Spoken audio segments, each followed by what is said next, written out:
ভালো করে বল।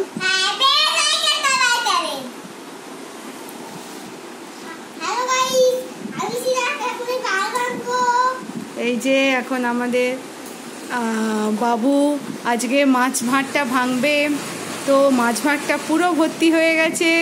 দেখা যাক মাছ ভাঁড়ের মধ্যে কত টাকা, কত খুচরো আছে। আচ্ছা বাবু তুই গেস কর কত হতে পারে, কত হতে পারে? তাও তাও আচ্ছা তোর কোনো আইডিয়া নেই, আমি বলছি 600 টাকা।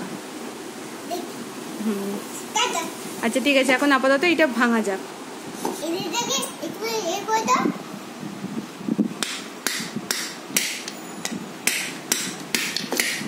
দাদা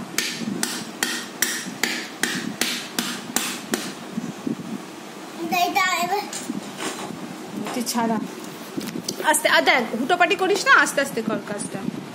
একটা করে, হ্যাঁ এটা বাইরে রাখ, বাইরে রাখ, একটা করে বাইরে রাখ।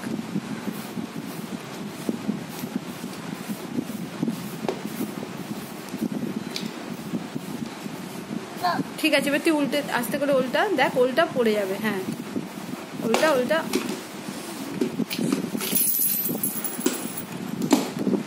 কর।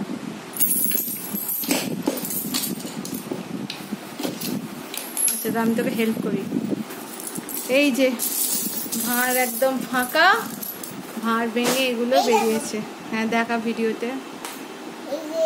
এই যে বাবু এগুলো খুব ছোট থেকে জমিয়েছে, দেখি ডেটটা, আমার ডেট লেখা ছিল। এইটা ওকে 15ই আগস্ট 2023 সাল থেকে ও জমিয়েছে। 10ই আগস্ট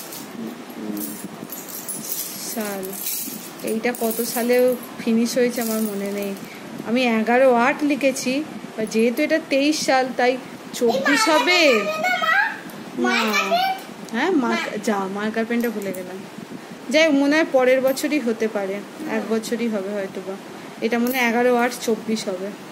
যাই হোক, এই মাছটাও বেশ বড় ছিল। এই যে বাবুর এইটা নে, বাবু ভাগ করে বা দেখ 20। আচ্ছা এখানে এবার ঘেঁটে দেখে নি।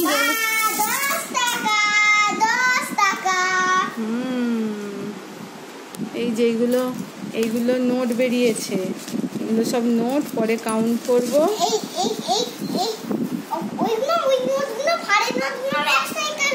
সব করবে দাঁড়া, এইগুলো হয়ে গেল, এইগুলো হচ্ছে খুচরো। এখানে মাটিগুলো যেগুলো আছে আগে সব মাছের মধ্যে রেখে দে, মাটিগুলোকে আলাদা করে নে। এই দেখ এই ছোট ছোট দেখ মাটি আছে, এগুলো সব ওর মধ্যে করে দে। হ্যাঁ বাবুর সামনে পুজো আসছে, তাই বাবু আবার একটা নতুন ব্যাংক ভর্তি করছে, আর পুরনো ব্যাংকে দেখছে, পুরনো ভাঁড়গুলোতে দেখছে কত টাকা জমিয়েছে, এটা বাবু হিসেব করছে। তাই তো? কি রে বলবি তো? ঠিক আছে দেখা যাক কত হয়, তাই তো? টাটা। বাবা আসবে না, টাটা করে দাও। হ্যাঁ মাছে বেশি, টিয়াটা তো একটু ছোট ছিল ওই জন্য, মাছটা তো বেশি মোটা।